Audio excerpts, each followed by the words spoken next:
es importante señalar que la población indígena en México es la población pues, más joven que tiene el sistema educativo nacional.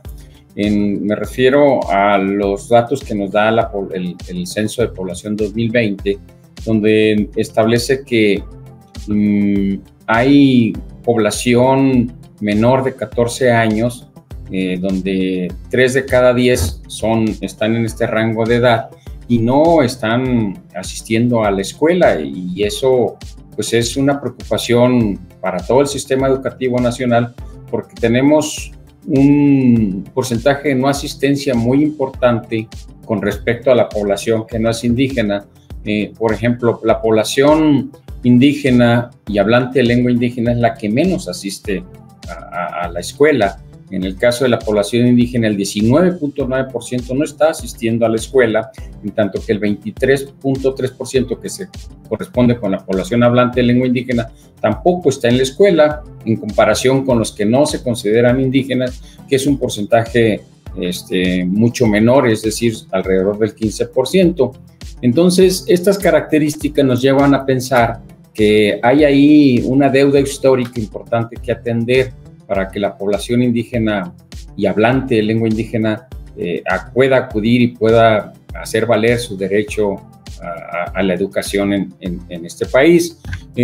Hay otro tema que tiene que ver con el grado promedio de escolaridad.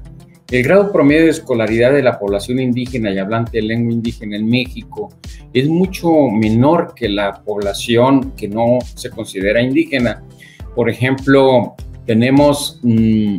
6 grados para la población hablante de lengua indígena, 6.2 y 7.1 para la población indígena.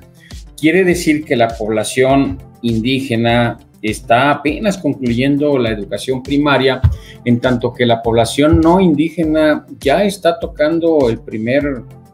grado de la educación media superior. Entonces, esto refleja que la población en México pues tiene ciertas características que el sistema educativo tendría que atender, y es un rezago histórico que venimos planteando insistentemente en los productos y en las obras que desarrollamos en Mejoredu, y que se tiene que atender sí o sí, porque pues es un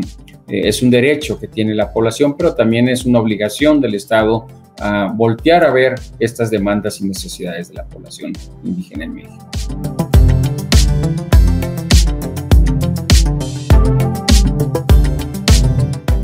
Asociado con lo que venía planteando, tiene que ver con el grado de pobreza, tiene que ver con la marginación y tiene que ver con la exclusión.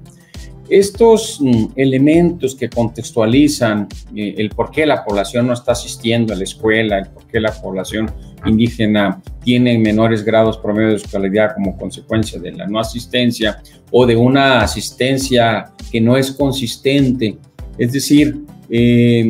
esta poca posibilidad para poder ingresar, permanecer o transitar por la escuela o egresar, pues se asocian con estos contextos en los que los hogares están regularmente en comunidades marginadas, en zonas rurales, donde los esquemas o las posibilidades para poder insertarse en la escuela se han visto reducidas. También ya tenemos mucha población indígena que ha migrado a los contextos urbanos y que se han estado insertando de manera muy temprana al esquema laboral.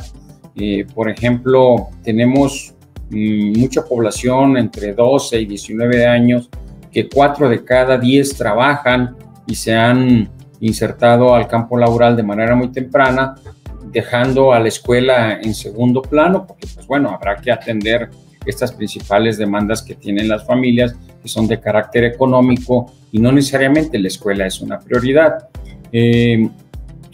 Hemos avanzado en materia educativa, es decir, el Estado ha ampliado las posibilidades, la cobertura,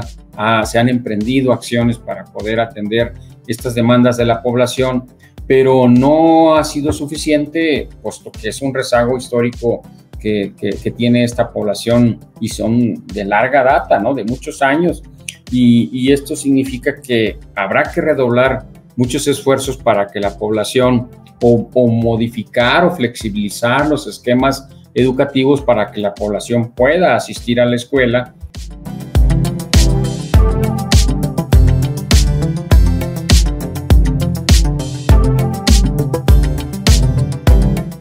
La Secretaría, pues como instancia que opera el sistema educativo, ha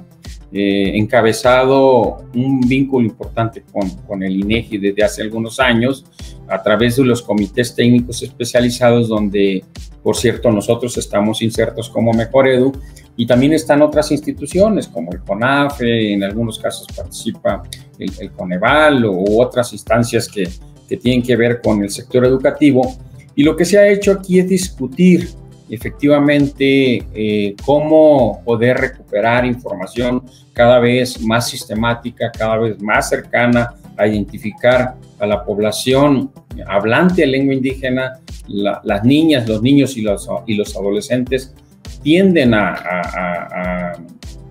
digamos, a encubrir cierta información para que los otros y las otras no se enteren que son hablantes de lengua indígena, como una manera de sobrevivir en un contexto que es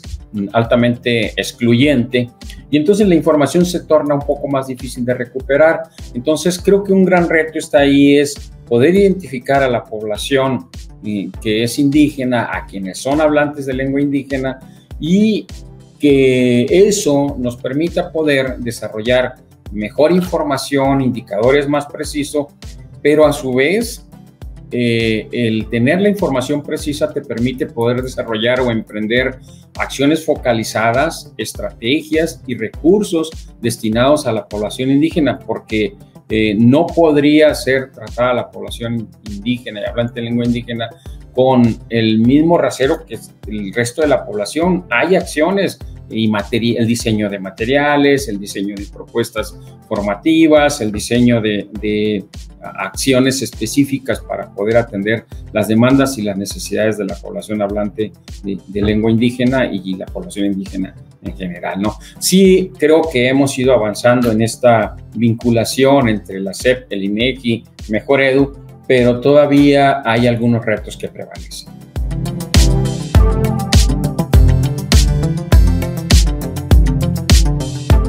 En los datos que nosotros hemos recuperado con la información que es posible tener hasta este momento,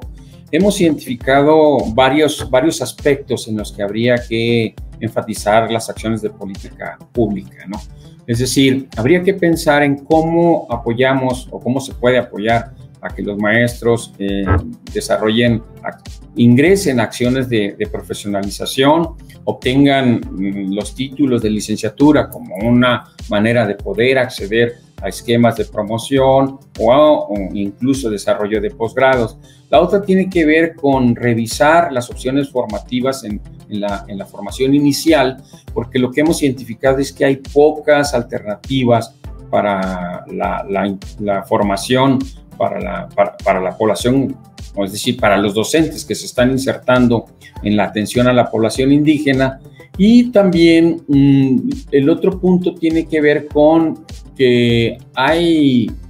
muy pocos hablantes. Bueno, es una situación que hemos ido identificando a lo largo de los años. Por fortuna, el Estado ha atendido esta situación de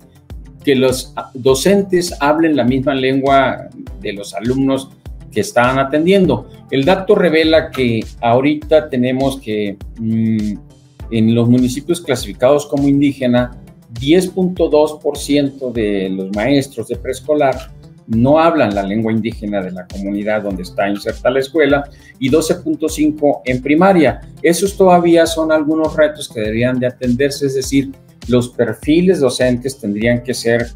congruentes con las demandas, insisto, que tienen las poblaciones. Es mucho mejor que el maestro o la maestra hable la lengua indígena de la comunidad donde está inserto o la de sus alumnos, para poder establecer un vehículo de comunicación más efectivo, y obviamente la pedagogía y las formas y las estrategias de enseñanza sean más efectivas. La otra tiene que ver con la comunicación que establece con las familias para desarrollar acciones de participación social. Entonces,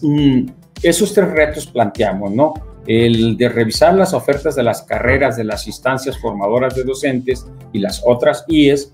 el desarrollar acciones o estrategias para que los maestros y las maestras hablen la lengua de la comunidad donde se insertan,